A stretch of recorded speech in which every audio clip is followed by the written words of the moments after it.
What is up, guys? It's Mega Man Chief Fan here, and welcome back to another video.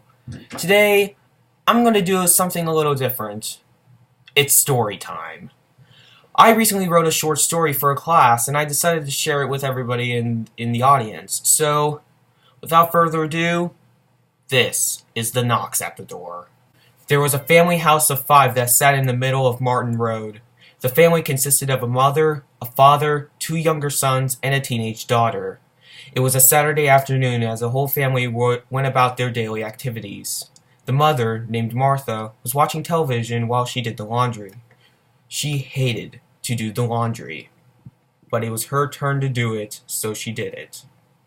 The father, named George, was preparing a dinner of chicken nachos, the bits of chicken laid over a tortilla chip, and was completely drenched in Mexican cheese. It was one of his specialty dishes, yet it was such a simple meal.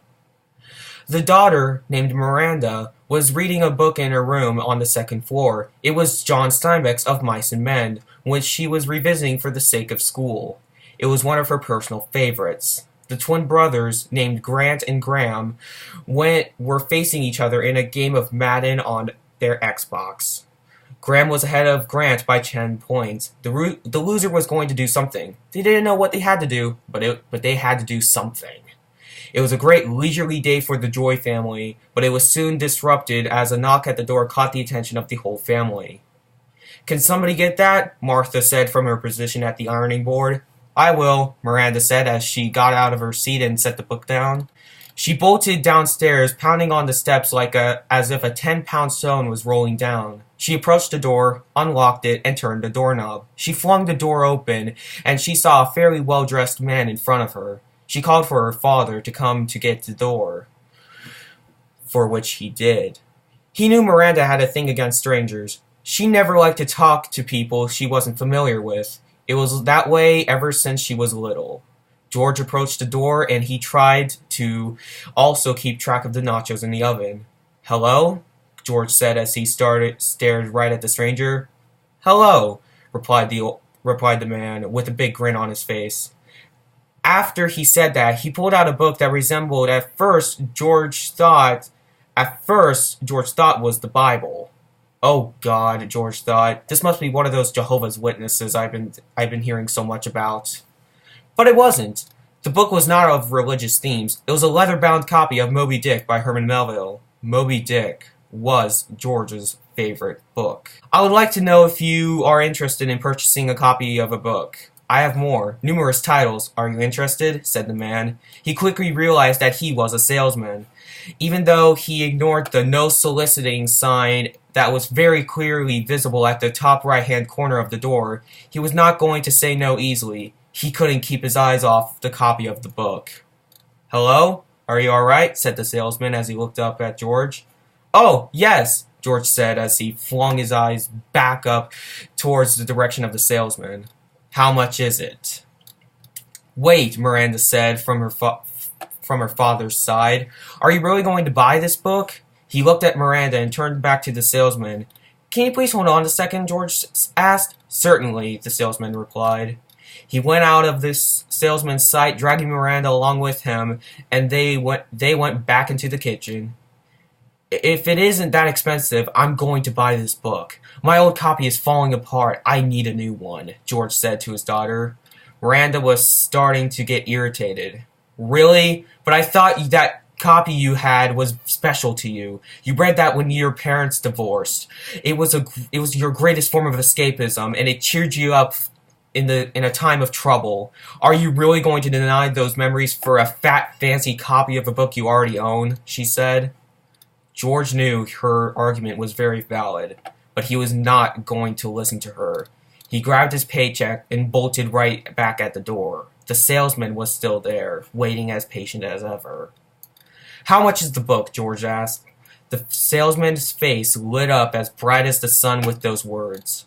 $50 the salesman answered. Miranda bolted at the door and after the salesman gave his answer. See, I knew it was expensive. Fraud! Rip-off! You—" She was suddenly interrupted by her angry father. "Miranda, please, it's my money. I can do what I want with it." Miranda gave a sonic boom of a groan. She said, Miranda gave a sonic boom of a groan and bolted upstairs to her room.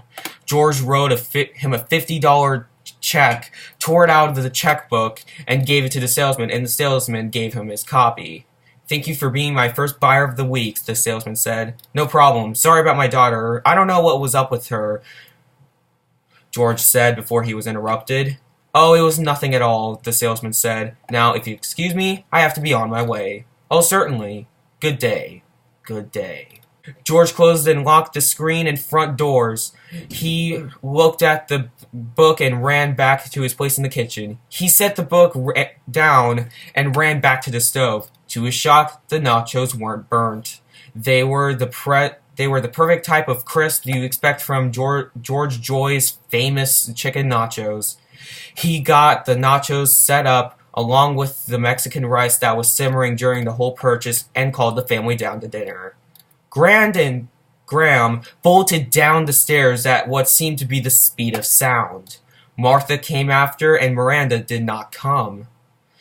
As the rest of the family dished up, George went up to his daughter's room to apologize to her.